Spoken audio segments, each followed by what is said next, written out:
আমি ভারতকে বলবো, এবং যারা ভারতের দালাল বাংলাদেশে রয়েছে, বাংলাদেশ ইতিহাস আপনার জানা রয়েছে, এবং 5ই আগস্ট এবং জুলাই কিছুদিন অবস্থা আপনারা দেখেছেন, গুলি করে কিন্তু অন্যায় প্রতিবাদে আর একজন বুক পেতে দাঁড়িয়ে থাকে।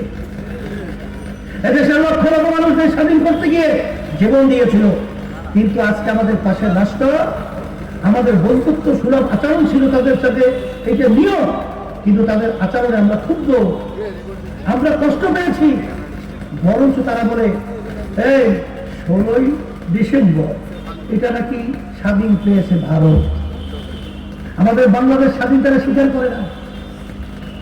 আমরা বলবো আপনারা ভালো করে জেনে রাখেন, আমাদের বাংলাদেশের মানুষ, আমরা আল্লাহ সব ঐক্যবদ্ধ দেশের ব্যাপারে, আমরা ঐক্যবদ্ধ আমাদের ইসলামের ব্যাপারে।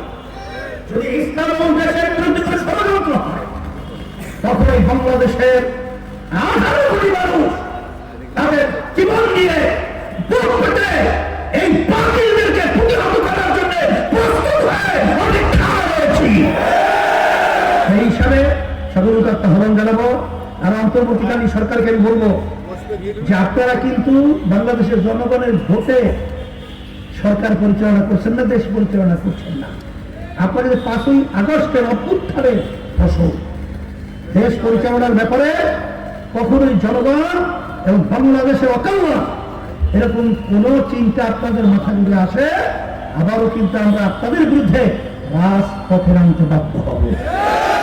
আল্লাহ রাব্বুল আলামিন, বিশেষ করে আপনারা জানেন 53 বছরে যে নির্বাচন হয়েছে, বারবার এরা এই ধোকার নির্বাচনের মাধ্যমে ক্ষমতায় যে ফ্যাসিস্ট হয়েছে,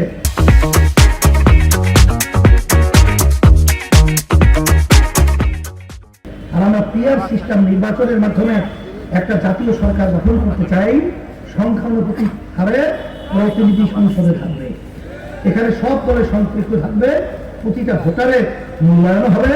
এই জন্য পিয়ার সিস্টেমের ব্যাপারটা আমরা বারবার বলেছি, সমস্ত রাজনৈতিক দলগুলো বলতে গেলে সবাই একমত পোষণ করেছে, কিন্তু বিএনপি তারা এটাকে পছন্দ করছে না, কারণ তাহলে তারা এককভাবে ক্ষমতায় যেতে পারবে না, আর ফ্যাসিস্ট হতে পারবে না, আর লুটপাট এই অবস্থান তৈরি বাংলা জমিনে করতে পারবে।